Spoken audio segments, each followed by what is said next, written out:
Пока что мы планируем охватить только пятикратные пятничные мечети в Душанбе. В будущем, если будет возможность, необходимо распространить контроль на все мечети страны. Речи и поведение имам-хатибов должны быть под наблюдением. Также нужно наблюдать за всеми другими действиями, которые будут происходить в мечетях, чтобы не происходило что-то недопустимое.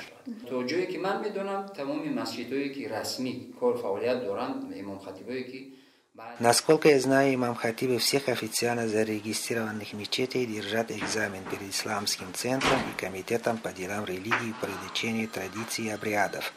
Я думаю, что они разъясняют истинное положение дел населения и выступают против таких явлений, как экстремизм и религиозный терроризм.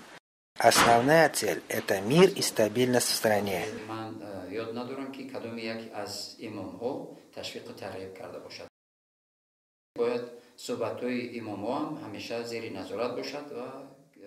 Речь имам-хатибов и должна контролироваться, чтобы имам-хатибы не распространяли идеи против шариата и законов Таджикистана. Я с полной ответственностью заявляю, что поездка в Сирию с целью примкнуть к ИГИЛ для убийства мусульман не соответствует ни законам, ни шариату. Это, наоборот, противостоит всем законам ислама.